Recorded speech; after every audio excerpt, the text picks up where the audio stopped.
کر رہا ہے، اختیار کے مطابق، قوت کے مطابق اپنے نفس پر عدل کو نافذ کریں کہ یہ کام کرنا ہے پہلے اور یہ کام کرنا ہے بعد میں،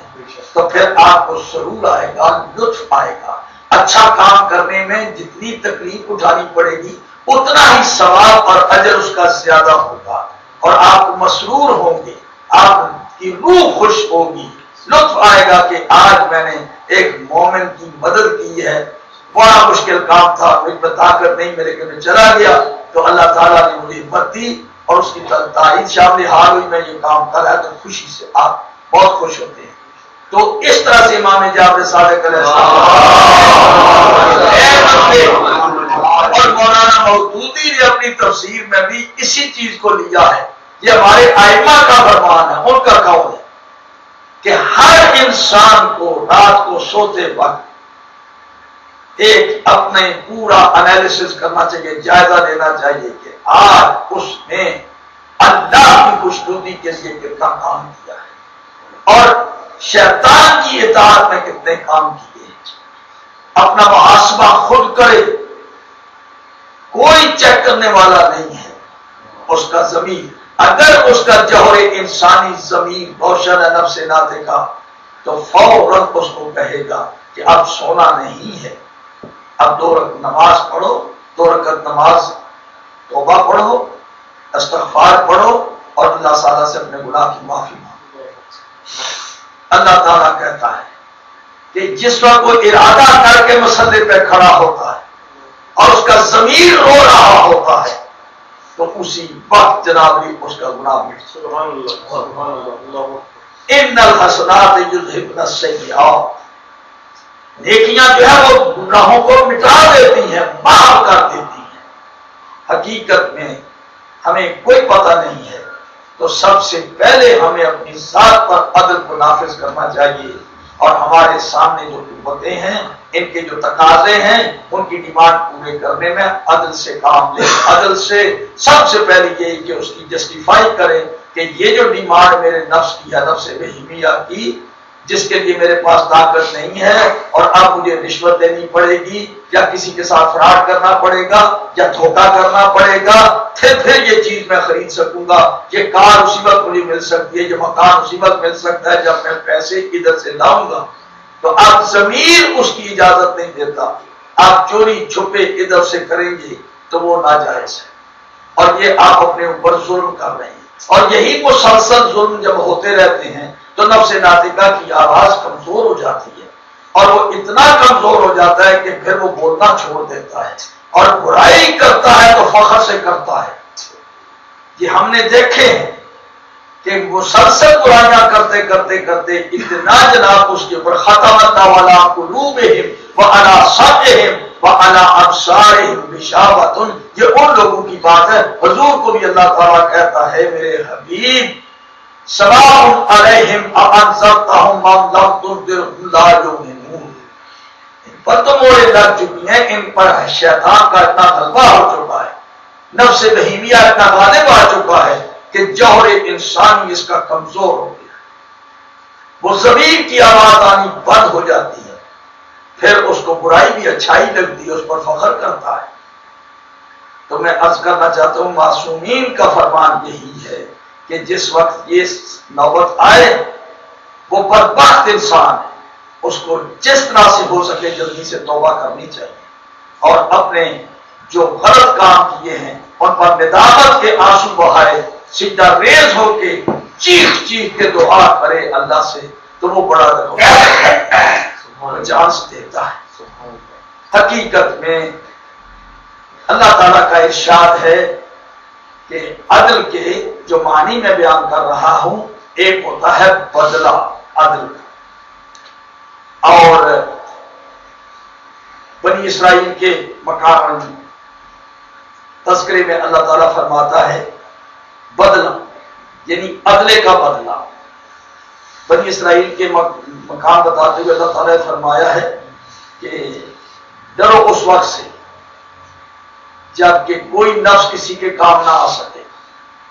واتقوا یوما لا تجزی نفس عن نفس شیئا ولا یقبل منها شفاعۃ ولا یؤخذ منها عدل ولا هم تمسر، ڈرو اس وقت سے کہ جس وقت انسان کو کوئی کام نہ آ سکے گا، کوئی کسی کی مدد نہیں کرے گا، اور کوئی شفاعت ناجائز نہیں سنی جائے گی، اور کوئی بدلہ نہیں دیا جائے گا، جیسے کہ یہودیوں کا خیال تھا کہ ہم جنت کو خرید لیں گے، اس کا کوئی بدلہ دے دیں گے۔ اللہ نے کہا اس کا کوئی بدل نہیں ہوگا۔ تو عدل کے معنی ایک بدلے کے ہوتے ہیں، بدلے کے، کہ جس طرح کے ان اللہ یامرکم بالعدل والاحسان، اللہ تمہیں عدل کا حکم دیتا ہے، اس کے بعد احسان کا حکم دیتا ہے۔ احسان بلند ہے، عدل ہوتا ہے عدل کا بدلہ، تو عدل کا یہ تو لازمی چیز ہے، لازمی۔ کس طرح سے میں نے کہا کہ یہ میرے آج گھر کی سفیدی کر دی، آپ نے کہا جی میں 20 پاؤنڈ دوں گا، میں نے کہا 20 پاؤنڈ، اب آپ نے 20 پاؤنڈ کا کام کیا، میں نے 20 پاؤنڈ دے دیے، یہ عدل کا بدلہ ہے، یہ عدل ہے۔ آپ نے منہ مانگے تھے اور اتنی بنتی تھی، میں نے دیکھا کہ ہاں، تو میں نے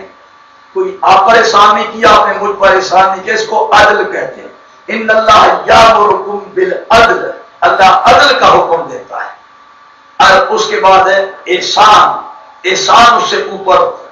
کہ اگر مزدور اچھا کام کر رہا ہے اور آپ نے دیکھا کہ اس نے بڑی محنت سے کام کیا ہے، میری توقع سے زیادہ خوبصورت بنا دیا اس نے، تو آپ جناب 20 پاؤنڈ کی بجائے 25 پاؤنڈ دے دیں گے، وہ 25 پاؤنڈ میں 5 پاؤنڈ جو ہوگا وہ احسان ہوگا،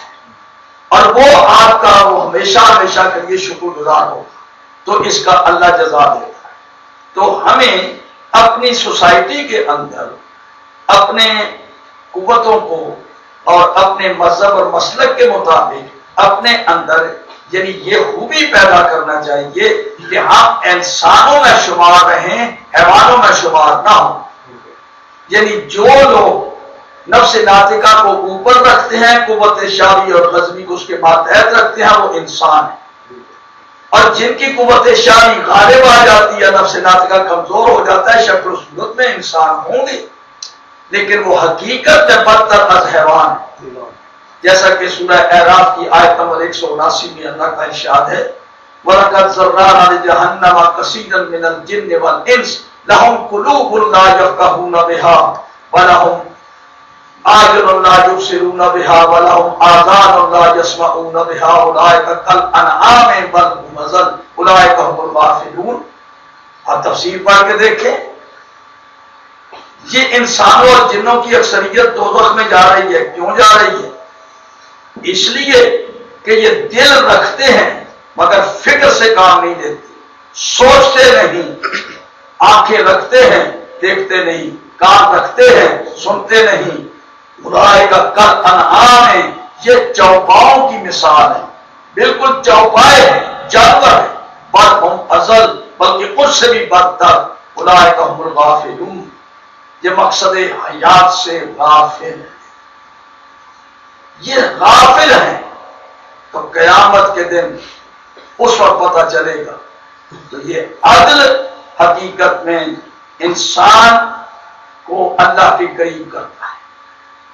اور یہ اسی وقت ہوگا جیسے مولا کائنات نے ان دو قوتوں کو، قوت شاوی اور غضبی کو اپنے کنٹرول میں رکھا ہے۔ اقبال نے جو فلسفہ خودی بیان کیا ہے وہ یہ ہے کہ انسان کو یہ احساس ہونا چاہیے کہ میں دنیا میں ہوں اور کیا ہوں، میں سب سے افضل ہوں، یہ ساری کائنات میرے قبضے میں ہے، یہ ساری مخلوق میرے تصرف میں ہے،